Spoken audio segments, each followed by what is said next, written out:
phrases and I will take this opportunity to translate. And sometimes if I need, I will stop you to speak, okay? Sounds good. Okay, let me introduce you. Pessoal, vocês conseguem me escutar? Ok. Esse é o James Suggs. Ele é um trompetista americano que mora na região de Tampa, na Flórida. Ele é um dos professores da University of South Florida, recentemente. Ele também fez o mestrado na University of South Florida, como eu. E ele é um artista que tem contrato com uma gravadora americana, Arbor Records, e ele lançou um álbum, se eu não me engano, no ano passado, e esse álbum atingiu boas posições nas paradas que registram o número de vendas de álbuns nos Estados Unidos, né? Na área do jazz. Então, acredito que ele chegou aí por volta da 15ª posição, figurando com artistas grandes perto dele, e ele já tocou em grandes festivais nos Estados Unidos, e por isso achei interessante tê-lo aqui conosco hoje. James, do you want to speak English or Spanish? It's up to you. I can do a little bit of both if you want, but you'll have to translate either way, right? Let me ask the guys. Vocês preferem que eu entreviste ele em inglês e vá traduzindo, ou que ele responda as perguntas em espanhol, sem tradução? Most of people don't want Spanish. I Okay. told you guys that no one in Brazil speaks Spanish. Yeah. Okay, so please speak English and I will translate to everyone, okay? Okay. Would you... One second. Would you please speak about your career and your achievements as a professional, a performer, and a music educator? Well, I started playing professionally when I was about 15 years old. Eu comecei tocando profissionalmente quando eu tinha 15 anos. And that was in Ohio, in northern United States, and there were a lot of playing opportunities to sit in jazz jam sessions, which I did a lot. E isso foi em Ohio, no norte dos Estados Unidos, e havia muitas oportunidades para tocar em jam sessions, o que eu fiz muito. And from that, I started playing. From there, I started playing in my own groups, as well as in groups from the university I studied at, and as well as salsa bands in Ohio and Cleveland. E de lá eu comecei a tocar nos meus próprios grupos e também em salsa em Ohio e Cleveland. And then from there on, I started working with the Glenn Miller Orchestra, and I did a tour with them, as well as Tommy Dorsey Orchestra. And then I started doing cruise ships as well, playing on cruise ships. E dali eu comecei a tocar com a orquestra do Glenn Miller e com a orquestra do Tommy Dorsey e navios de cruzeiro. Eu vou fazer uma observação aqui. Vocês sabem, o Glenn Miller morreu há muito tempo, mas as orquestras, algumas das orquestras das big bands antigas, elas continuam como uma tradição perpétua, já sem os integrantes originais. Okay. And from there on, I basically began my own personal career, and then I moved to Buenos Aires, Argentina, and there I played professionally. I lived there for 8 years. E dali eu comecei a desenvolver a minha própria carreira e me mudei para a cidade de Buenos Aires, na Argentina, onde vivi por 8 anos. And then from there, I moved back to the States, to Florida. And like you mentioned, I recorded my album, started working at USF, and pretty much doing my own thing, playing tribute. I do a lot of tribute concerts to Miles Davis, tributes to Louis Armstrong and Lee Morgan, and that kind of thing. E dali eu me mudei para Flórida, onde eu comecei a lecionar na faculdade e comecei a atuar como músico profissional. Eu faço muitos shows tributos como shows tributos a músicos como Miles Davis, Lee Morgan e Louis Armstrong, dentre outros. E lancei o meu álbum, como você mencionou. Esqueci de comentar essa parte. Okay, I have other questions for you. I have a lot of questions. Okay. I know the answers for some of them, but I still want you to speak about it. How was your education? Well, I started playing the trumpet when I was 9 years old. And then, I continued taking private lessons throughout, I never really stopped.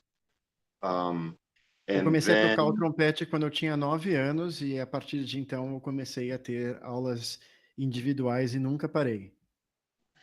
and then I went to Youngstown State University in Ohio for my undergrad, in jazz performance, where I got my Eu degree there.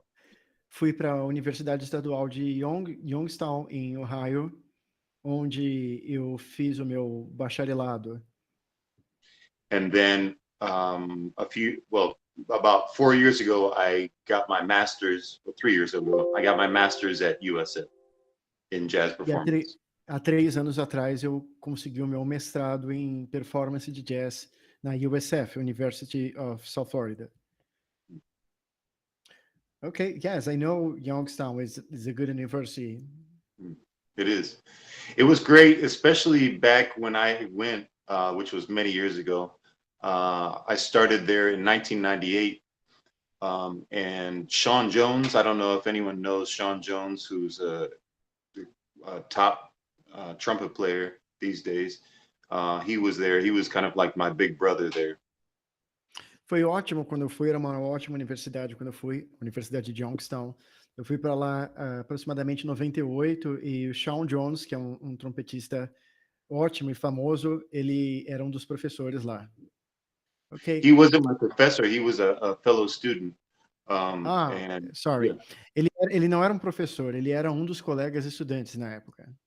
yeah. Oh, sorry. But also the professors, the professors were great. And they would have a jazz camp every year that I would go to, and it was just really high quality for a small Os, school.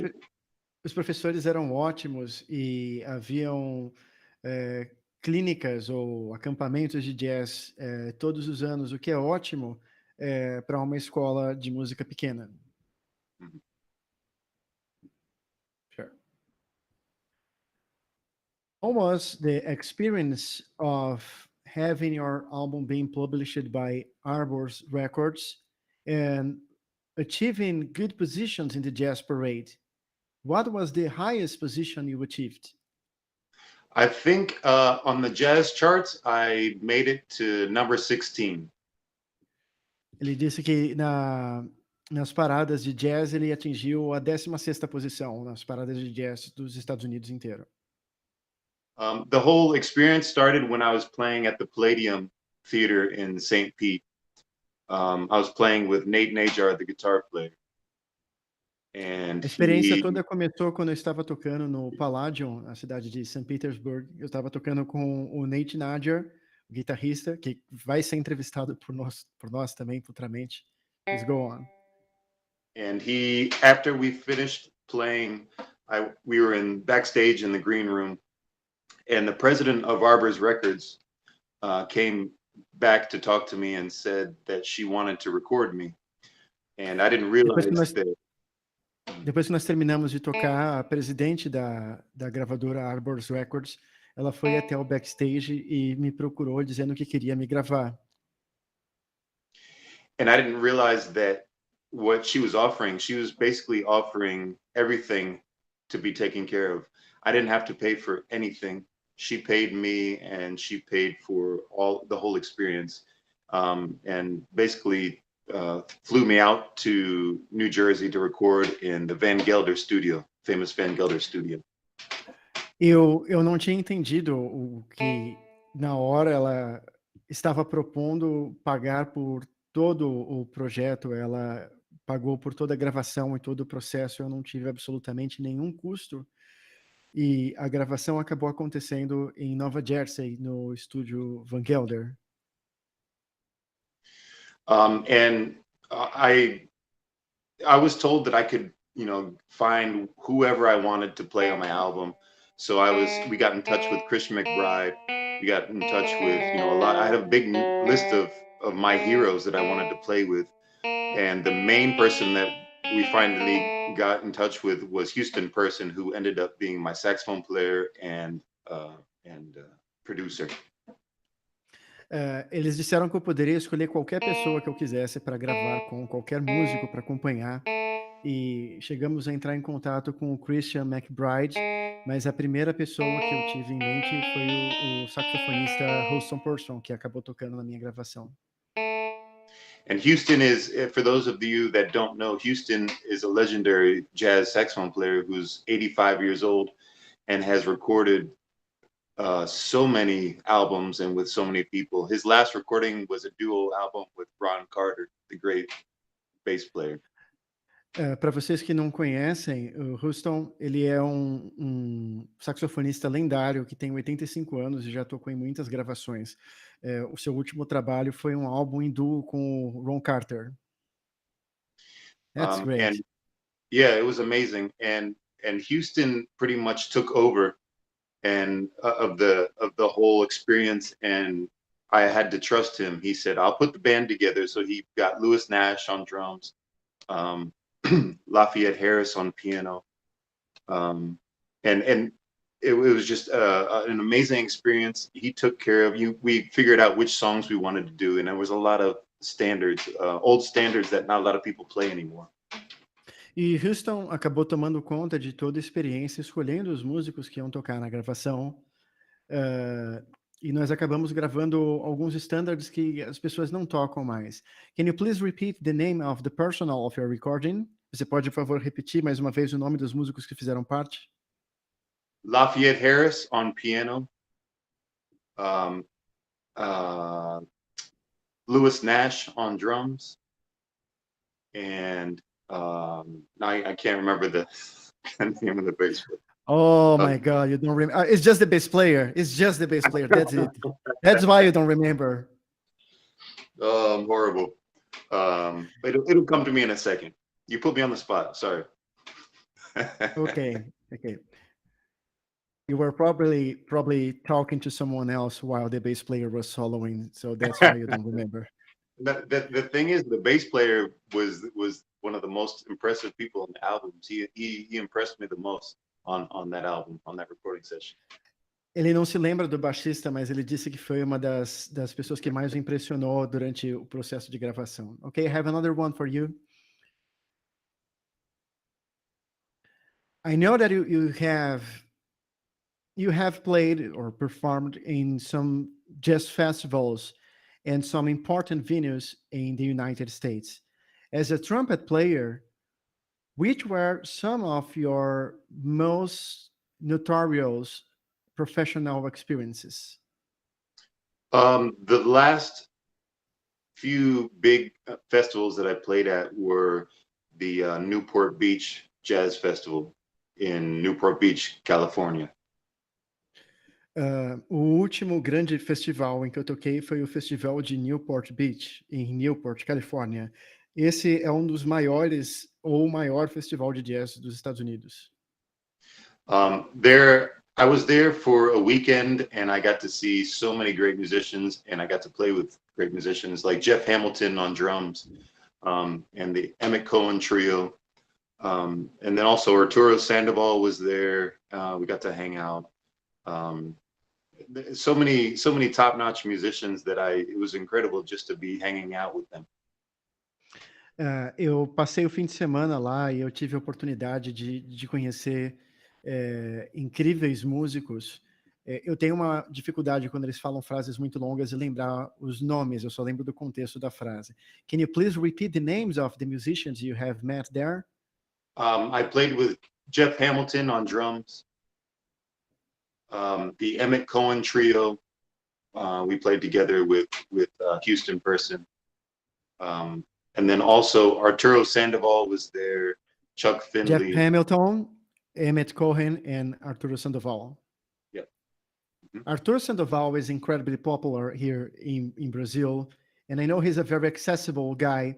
I have a friend of mine, Glécio Nascimento, who is an important bass player in Brazil, and once he was playing at some place, and musicians in Brazil used to, after a gig, have like a lady party and go to some place and have a beer or just eat some bread. And he went to a place like a coffee, and Arturo Sandoval was there drinking beer and eating some bread, just like a regular person. Yeah, no, he's great. And the thing is, there was this great backstage area where everyone before and after their sets at the festival would go and hang out, and with the bar and the food and everything. And at one point I looked back and he was picking up someone's upright bass and playing, he's incredible. He can play any instrument he wants. Durante o festival, nós temos uma área do backstage em que os músicos todos ficam comendo e bebendo. E chegou uma hora que eu olhei para trás e o Arturo Sandoval estava lá com baixo acústico tocando, e ele era incrível. Okay, that's very cool. And by the way, my bass player on my album is Peter Washington. O baixista do álbum dele é o Peter Washington, ele lembrou agora.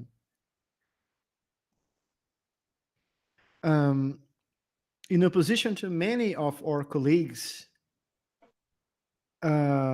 it seems that you have been spending most of your time both in your performances and your album, your recording,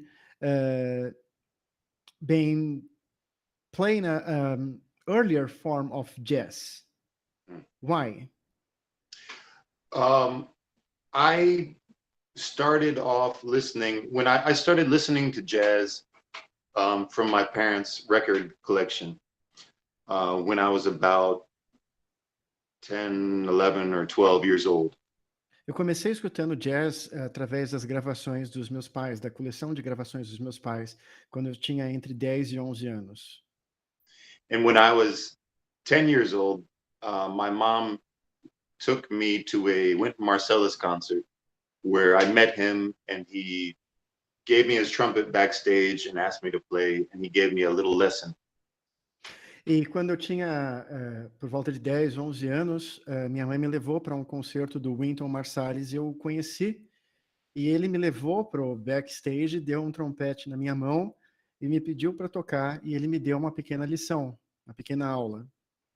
That's cool. So, and as many of you know, Wynton is known for his earlier style of playing, which you're, I think, referring to with mine. And I was very heavily influenced by him. And also I had a professor that taught me to listen to Louis Armstrong and Dizzy Gillespie and Roy Eldridge. E como vocês devem saber, o Wynton Marsalis ele tem um estilo de tocar que reflete ou se inspira numa forma mais antiga de jazz. E eu sou muito inspirado por ele. Além disso, um professor meu, ele me incentivou a escutar as músicas, as gravações do Louis Armstrong, do Dizzy Gillespie. What was the third name you mentioned? Roy Eldridge. Roy Eldridge. So a lot of those musicians that I listened to, especially trumpet players, played in a style mainly before the 1960s. Muitos desses músicos que eu mencionei, eles tocam num estilo que é basicamente típico de antes da década de 60. So I think that, so it was your influence. That, yeah, and that it's always been something that I love modern music. I love listening to new players, but especially the New Orleans tradition and the old swing style I love, because I feel like that's something that still can be developed even more and appreciated. Eu amo música moderna e gosto dos músicos atuais, mas eu gosto muito de tocar o jazz mais antigo de New Orleans, porque ele pode, eu sinto que ele ainda pode ser apreciado e desenvolvido. Okay, I have another question for you. To have a lot. Good. Hope you have time. I have 200 questions yet. All right. I'm just kidding. Just like me, you have attended your Master of Music in Jazz Performance degree at the University of South Florida. I believe we may have one or two students that may be interested in finishing their education outside of Brazil. However, I'm very sure that many of us, especially those that are professional musicians, they are curious to understand what are the differences between a jazz studies program and or popular music degrees in Brazil.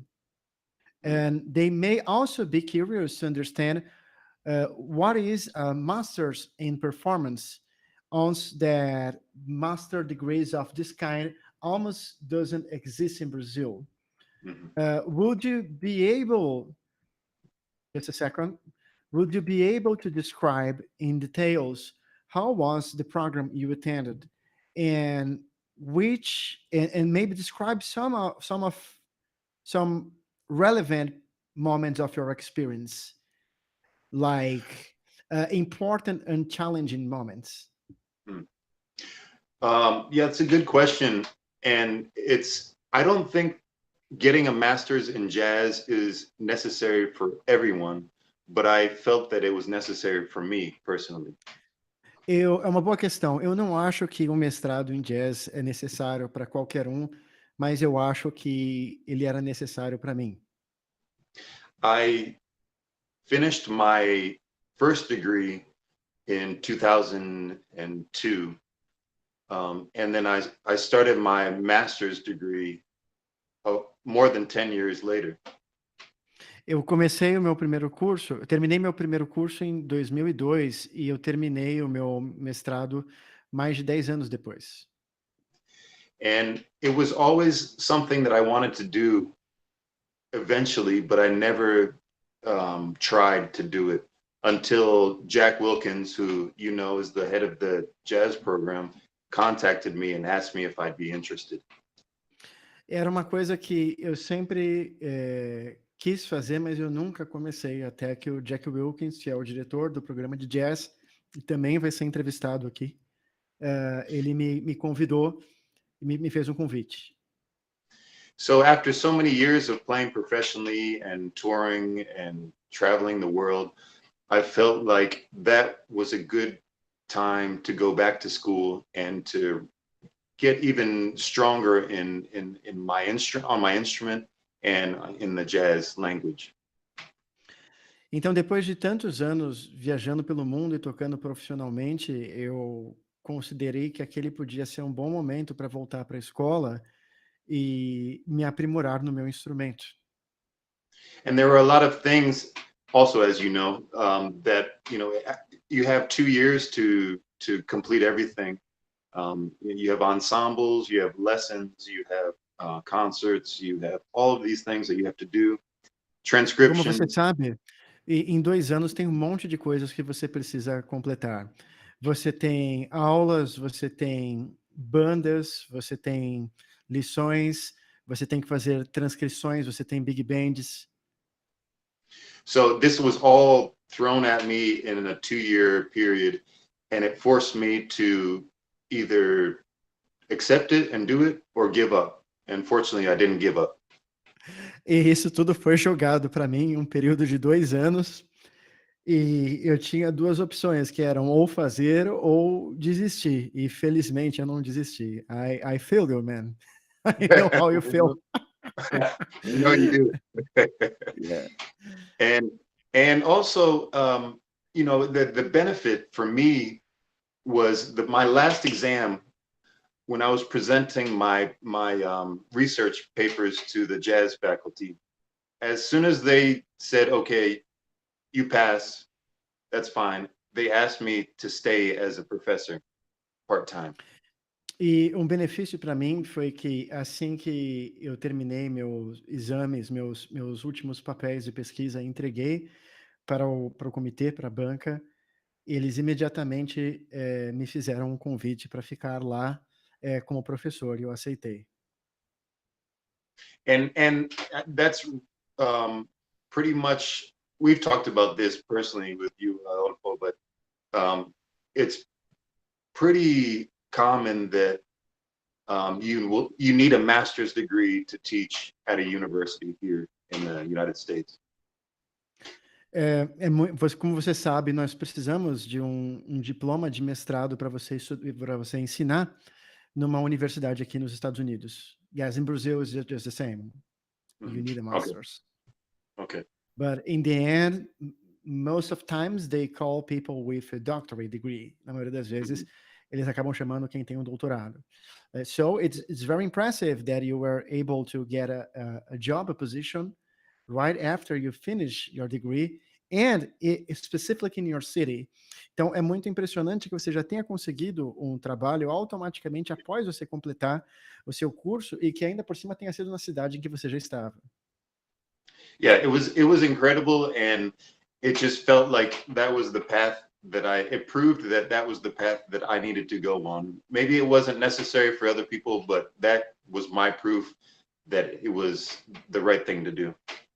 Isso me provou que esse era o caminho que eu deveria percorrer, que era o caminho certo para mim. Talvez não seja o melhor caminho para outras pessoas, mas para mim foi o caminho certo. Okay, that's interesting, and I believe it's important for people in Brazil to know that you have a chance. Like, if you go, things may happen. It may not happen. This was a terrible year, by the way, but there's a chance. You may have a chance. Eu disse para ele que é importante que todos nós saibamos que, assim, quando você vai, você tem uma chance, que há uma chance das coisas acontecerem. Pode não acontecer nada, mas existe uma chance. By the way, just for your information, when I was still there, I actually had a job offer to work in a college in California, but it was an adjunct position, and they just needed me to work for 2 hours a week. And it was not a good deal for me moving to California for working that little, at least not good for now, and I have kids in Brazil. Eu comentei com ele que eu cheguei a ter uma oferta de trabalho também para lecionar numa faculdade na Califórnia, mas que a minha oferta de trabalho, ela era numa posição, assim, que eles chamam de part-time, que a minha oferta ela foi para trabalhar apenas inicialmente 2 horas por semana. E para mim, a princípio, isso não funcionaria, e eu queria retornar para o Brasil porque os meus filhos estavam aqui. I think that's important for everyone to think about. All through my life, I've thought about those decisions. Is it worth it for me? If it is worth it, okay, I'll do it, and I'll see what happens at the end. And if it's not worth it, then I'll try to find another opportunity. And I think that's what you did. That's what I do as well. E acho que é importante que as pessoas saibam que, assim, na minha vida, eu sempre tive momentos que tive que fazer escolhas e eu avaliava se vale a pena ou não vale. Se valia a pena, eu ia lá e fazia. E se eu via que não valia a pena, eu deixava passar e esperava outra oportunidade. That's great. I believe the guys will have some questions for you about it later. But before we open for questions, I have another subject that I would love to discuss with you, because you are the best person I know to discuss the subject. It's soccer in Argentina and tango. I'm just kidding. Let's speak about the standards in the Great American Songbook. Yes. So first of all, would you be able to describe with your own words what is the American Songbook? It's interesting because I think now jazz musicians consider standards to be jazz songs, and they're not. Eu acho interessante que hoje em dia os músicos de jazz estão considerando standards como sendo músicas de jazz. It's like you said, American Songbook, and these songs have lyrics, and they came from plays or musicals or movies. Essas músicas têm letras e elas vieram de peças musicais ou filmes. So they were never meant to be swung. They were never meant to be played the way we play them. But then musicians like Miles Davis or Coltrane, they started taking these songs that they heard all their life and they started transforming them into these really cool versions that we're used to now. Elas nunca foram concebidas para swingar ou para soarem como jazz, como nós a tocamos, mas músicos como Miles Davis e John Coltrane, que cresceram ouvindo essas músicas e gostavam delas, eles começaram a tocar elas nesse estilo e nós passamos a nos acostumar com elas desse jeito. And I think that's the really cool part about what we can do as jazz musicians today is that we can take these songs that have been played over and over again and we can always come up with a different version or a different way to approach them with basically the same chords and the same melody. E isso é uma coisa legal que nós músicos de hoje, nós podemos pegar essas músicas antigas que já foram tocadas muitas vezes e podemos tocá-las com uma nova abordagem, com a mesma melodia, o mesmo acorde, mas tocando de uma forma completamente diferente ou nova. Okay, I have another question for you. I don't know if you have a specific answer for this one, but why in the United States it's still very common the culture of keep playing the same music of the decades of the 30s, the 40s, and the 50s? I'm sorry, can you repeat that? Yes. It may be my bad English, but I will repeat that. Why in the United States is it still common the culture or the habit of keep playing the same music that was played or that were created in the decades of the 30s, the 40s, and the 50s? Okay. Yeah, you're right. It's very common. And I don't know if I have an exact answer, but me personally, I feel like it's a music that it's a style that still can be evolved and approached.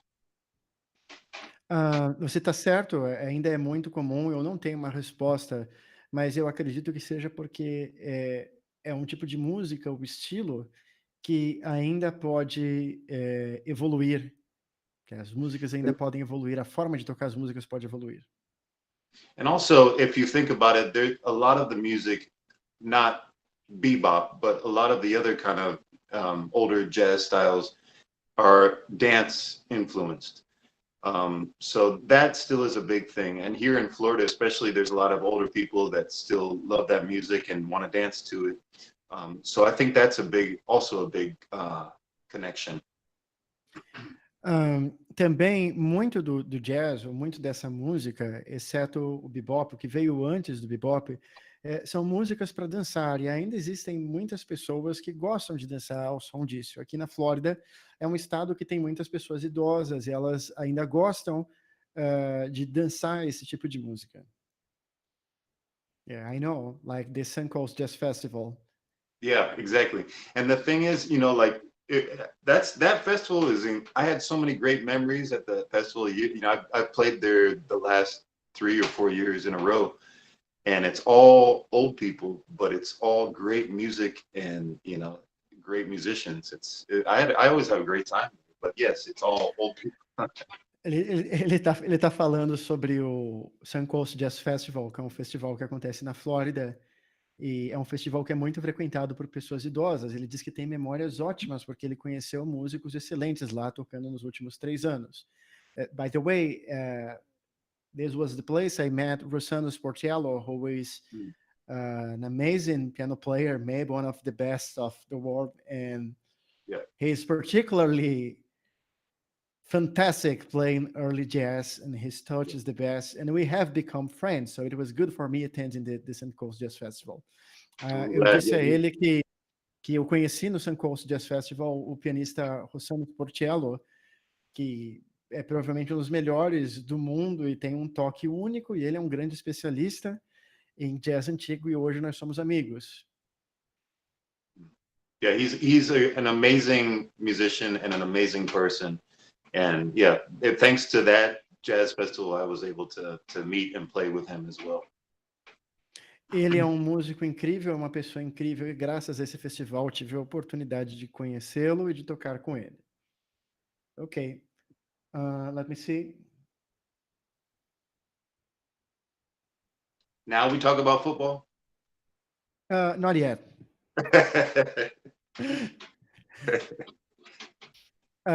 There are some more modern styles of jazz that try to avoid the standards, like jazz fusion. Do you believe this kind of music is starting to move far away from what is truly jazz? I do. But I don't know if it's a bad thing. I think the style of jazz is expanding and continues to expand, which is a good thing because it needs to grow, it needs to change.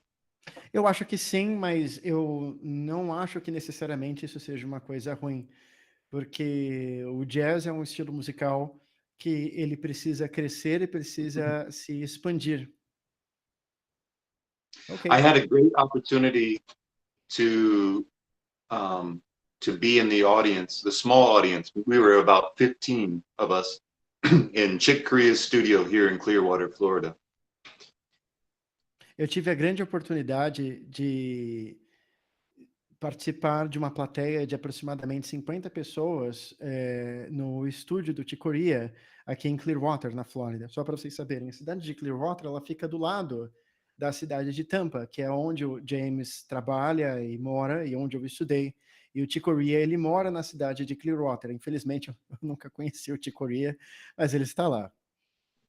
And so we were invited. It was, little secret invites.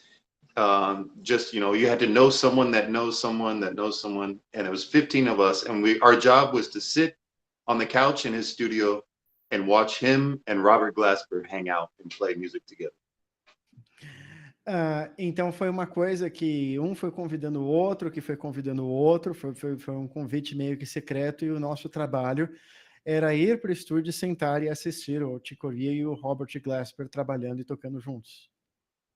And it was great because that seems to be a very, very bad job, like listening to Korea playing in front of you in person. It was incredible because, obviously Chick Corea, but that was the first time that the two of them hung out.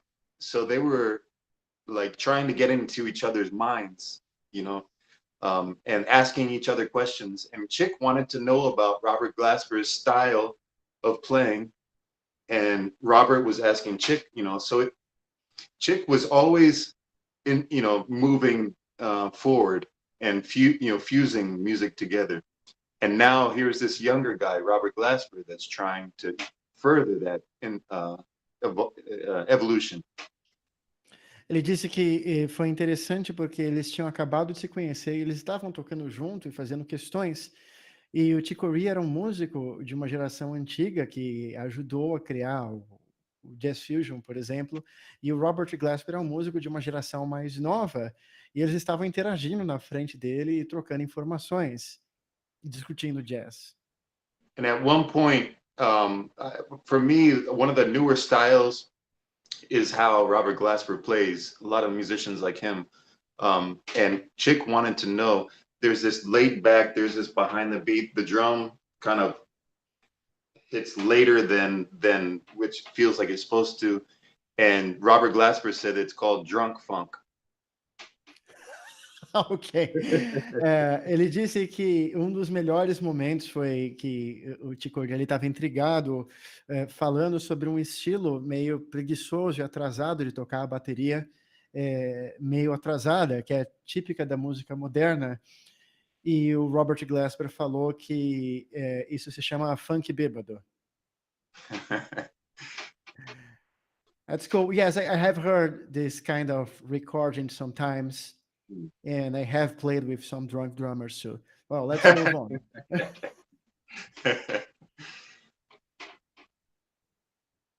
I have a very good question for you. You have met a lot of musicians. So how do Americans balance creativity and tradition when they are playing jazz?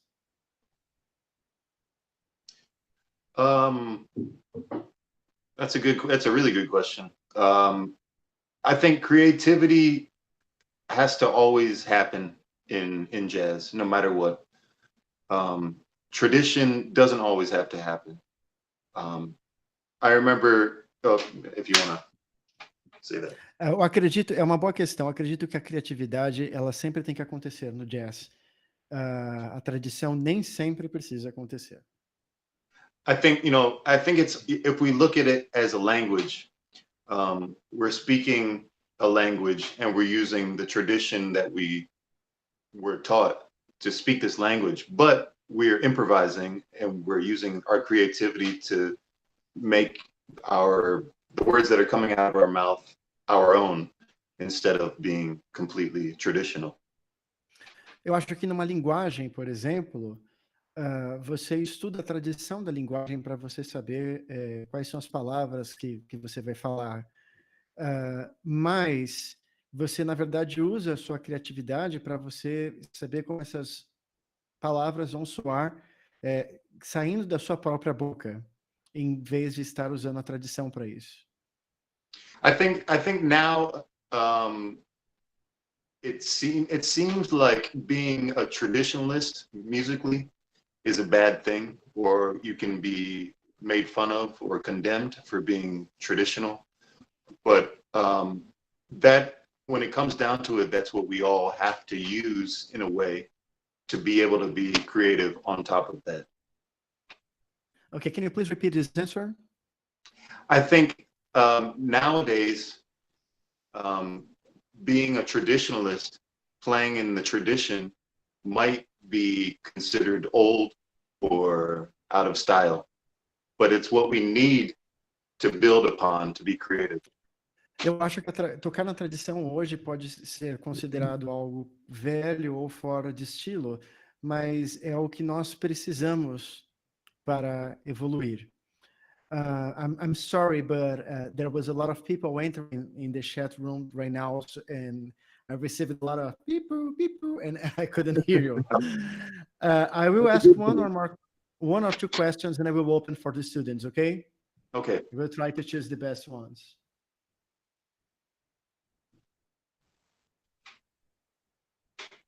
I really would like to talk about the colleges in the United States, but I will try to not make too many questions. Okay.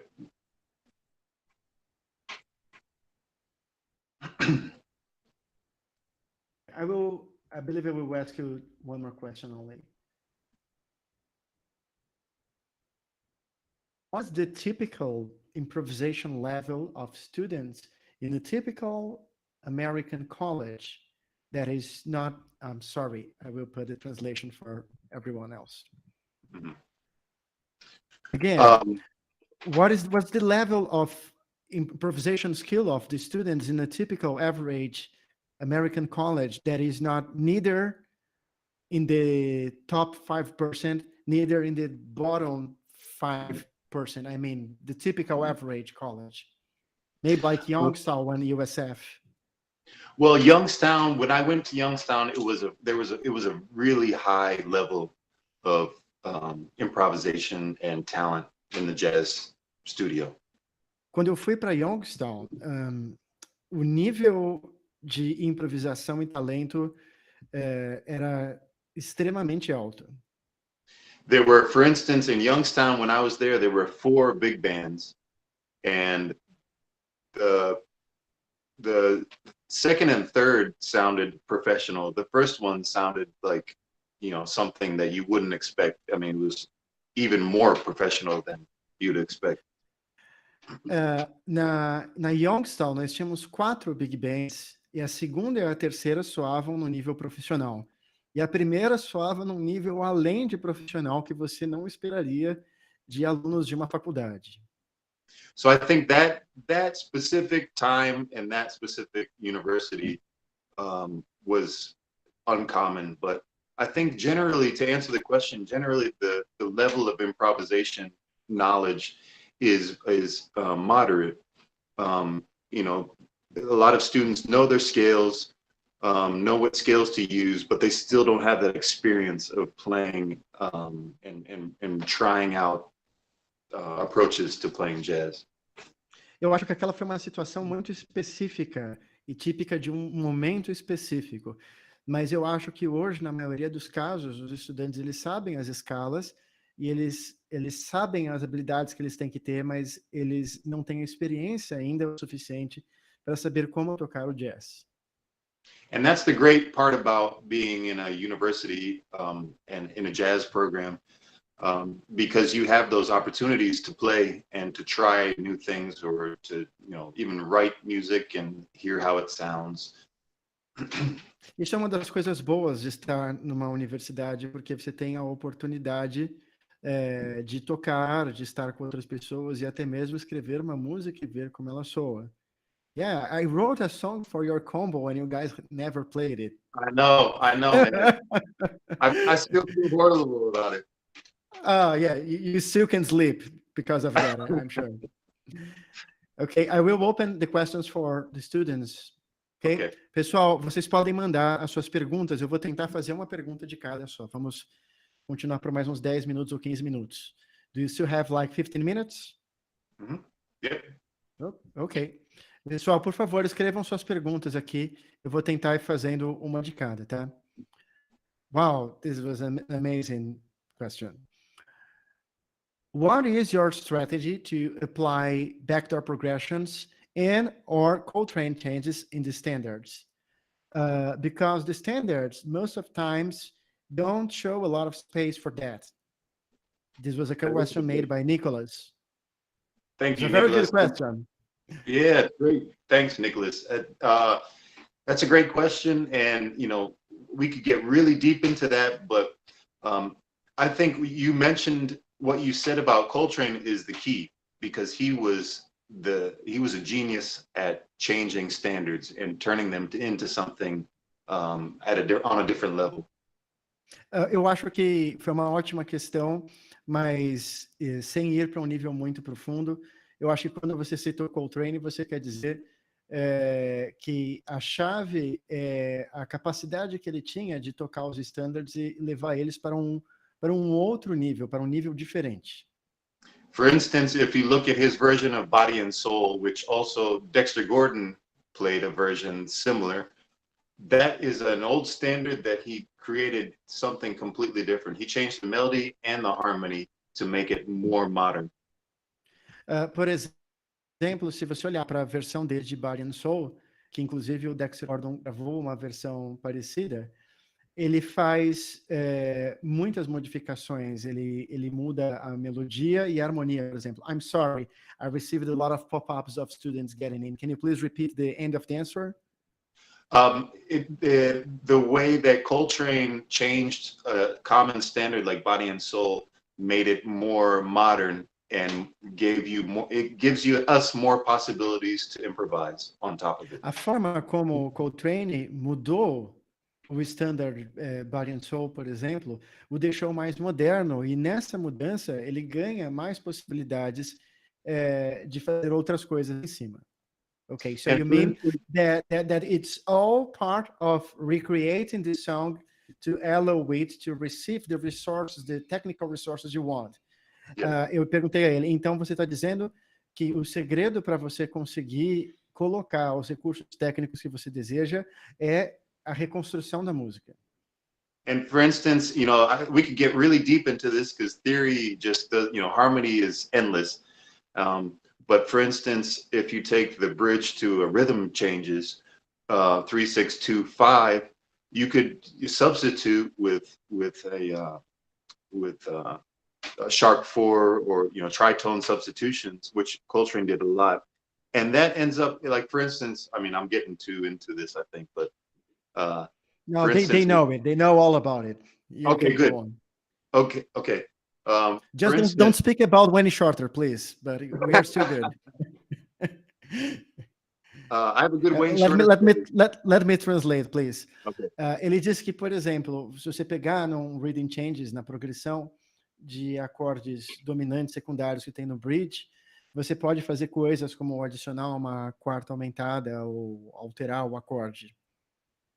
And when you realize those things, it makes it almost easier. You're not jumping from one to another. It almost is a half step thing.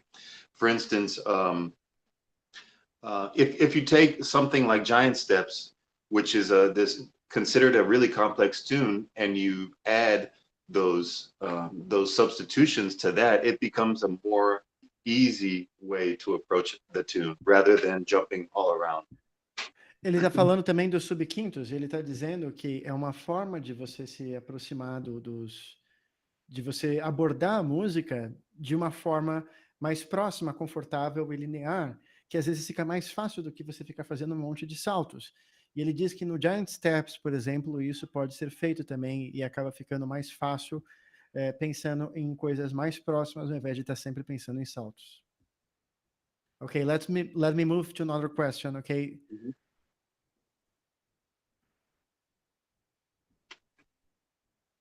What was your biggest challenge? This is a question by Amanda. What was your hardest challenge as an instrument player when you tried to enter in the jazz scenario being so young? I guess as far as being a trumpet player, keeping up with the instrument, because I was listening to jazz nonstop and studying jazz nonstop, but I still had to keep up physically with the instrument, which is, as many of you know, trumpet is extremely hard. I know the piano is hard as well. I mean, all instruments are hard, but the trumpet is extremely difficult. So that was a challenge, keeping that keeping the levels the same, the trumpet and the music. Ele disse que o maior desafio foi conseguir manter o nível de habilidade técnica no trompete, porque eles estavam ouvindo muitas gravações de jazz e tocando muito, mas é difícil manter o nível porque o trompete é um instrumento muito difícil. Ele diz que o piano é difícil, todos os instrumentos são difíceis, mas que o trompete ele exige que você mantenha a forma e era difícil para ele manter esse balanço. So my goal and what I would do is take classical trumpet lessons with classical professors to get better at the instrument in order to play what I wanted to play in a jazz style. Então, o que eu fazia na época era ter aulas de música clássica, ter aulas de trompete clássico, para poder manter a forma e ter um nível técnico suficiente para tocar aquilo que eu queria. Okay, let me move to another one. This is a very good question, and you won't have the answer, I know, but how is the financial life of a jazz musician in the United States? And do you have some advice for having some level of stability? Well, I mean, currently I'm not playing at all, so because of the coronavirus situation. Neste momento, eu não estou tocando nada por causa da situação do coronavírus. But before that, I reached a level of comfort playing. I was playing about 5 days a week. Mas antes disso, eu estava num certo nível de conforto, tocando cerca de 5 vezes por semana. And that includes recordings, playing at weddings, playing at restaurants, at bars and theaters, everything. Isso inclui gravações, tocar em bares, tocar em casamentos, todo tipo de coisa que aparece. And as far as saving, there are really cool apps. One is a way to invest your money that it takes a percentage of everything you make and puts it away in a certain account. Uma forma interessante de você se organizar é um aplicativo que ele gerencia os seus ganhos, e ele pega uma porcentagem do que você ganha, e ele tira e deixa aquilo guardado ou a salvo. What's the name of the app? What is it? I can't remember right now, but I'll think of it and I'll remind you or I'll tell you. Ele disse But que ele não sabe o nome do aplicativo agora, mas ele vai pesquisar e depois ele vai mandar para mim. I mean, there are a lot of apps like this that, you don't even have to think about it, which is a good thing because we think, all right, I need this money, I need all of this money. But this app just takes a percentage of everything you make and takes it away without you even thinking about it, which I think is a good thing for me. Esse aplicativo, você pode até falar, eu preciso de todo esse dinheiro, de tudo isso, mas esse aplicativo, ele automaticamente tira uma parte do dinheiro que você ganhou sem você nem se dar conta direito e ele reserva aquele dinheiro. Ok. Pessoal, vocês têm mais alguma pergunta? Se não, eu vou fazer a pergunta da Amanda e vou encerrar, aguardando aqui. Se tiverem, rapidinho, digitem aí para a gente poder começar a aula do grupo das 20 horas. Just a second. What is your practice routine? That's a good question. I think generally my practice routine is a warm up that I try not to warm up too much because I learned that warming up too much affects me in a bad way. Uma coisa importante da minha rotina de estudos é que eu tento não fazer um aquecimento muito grande porque isso acaba me afetando de uma forma ruim. So what I do are I kind of check all of the list of things that I need to make sure is okay. My air, my lips, make sure my face is, relaxed and my lips are relaxed. Work on my fingers, work on my tongue. O que eu faço é fazer uma lista das coisas que eu tenho que trabalhar, como, por exemplo, a embocadura, o formato do rosto, trabalhar com a minha língua, com o meu lábio, com o ar, a respiração. And then when I'm done with that, I move on to something that I want to learn. So there's a maintenance time and then there's a growth time. I want to learn something. So that may be music that I'm trying to perform, or a solo that I want to learn, or harmony that I want to get better at. E então, assim, aí depois de fazer isso, eu vou para um momento do meu estudo que eu considero que é um momento de crescimento. Eu vou aprender uma coisa que eu quero, uma música que eu quero, ou algo que eu gostaria de estudar. Então, existe uma divisão entre um momento de manutenção de técnica e um momento de crescimento em que eu aprendo as coisas que eu quero ou preciso. Okay, I will ask you the last question, okay? Okay. What is the best way of having vocabulary in jazz? I think number one is listening. I think a lot of times we try to skip that part. We try to learn it on our own, but it's impossible without listening. Eu acho que a primeira coisa é escutar. Muitas vezes nós tendemos a querer pular esse passo, mas é impossível. Nós queremos tentar fazer por nós mesmos, mas você não consegue sem escutar música. When I was in undergrad in Youngstown, we used to have listening parties where a group of us would get together and listen to, let's say, a Miles Davis CD. Quando eu estava no bacharelado em Youngstown, nós costumávamos ter encontros ou festas para escutar música, em que nós iríamos todos nos reunir em grupo e levar um CD do Miles Davis para escutar. Did you guys have beer also? I'm just kidding. Just move on. Of course, why not? And what we would do, it wasn't just, this is something that I talk to my students about. It's not listening in the background. It's focusing only on what is happening musically. So if Miles is playing, we're only listening to the trumpet.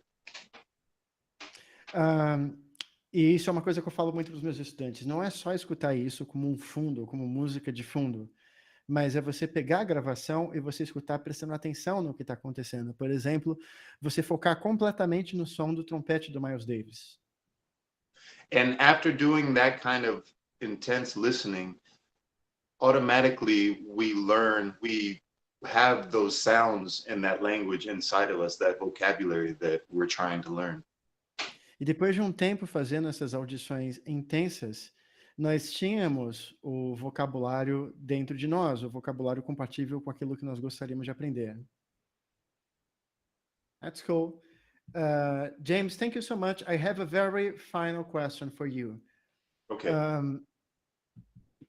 Would you please let us know how could people listen or buy your album? And in case you give lessons, like arrangement lessons, as you have been teaching big band and you have your own CD, but also trumpet lessons and improvisation lessons, would you please leave us with your email or anything like this? Of course, yeah. My album is called "You're Gonna Hear From Me," and you can find it on Spotify, on YouTube, on iTunes, Apple Music, just about anywhere. Amazon. Meu álbum se chama "You Gonna Hear From Me," like this, right? And you can find, vocês podem encontrá-lo no Spotify, no YouTube, em qualquer serviço de streaming de áudio. Yeah. And also, if you'd like to get in touch with me for any reason, you can contact me on my email, which is jamessuggs80@gmail.com. Like this? I'm sorry? I just typed your email. Can you see it? Oh, no, I can't see it. jamessuggs80 at gmail.com. Yeah. Oh, you look in a very good shape, man, like for an 80 years person. James, thank you so much for joining us. It was very fun to have you here and being able to talk to you again. James, obrigado por se juntar a nós. Foi bom te ver de novo e conversar novamente com você. Adolfo, I'd like to say, and please translate this to everyone, that I really appreciate this and all your questions and their questions, and we miss you here. We miss you playing, and you're a great guy. Adolfo, por favor, traduza isso para o pessoal. Eu gostei muito de estar aqui, de responder as suas questões, de responder as questões dos outros alunos, e nós sentimos sua falta aqui, nós sentimos falta da sua música e de você. Você é um grande cara. Thank you so much. If I go back, can I play in Jazz Ensemble 1 finally? I don't know. Okay. Thank you so much, James. See you later. It was very cool having you here. Bye-bye. Goodbye.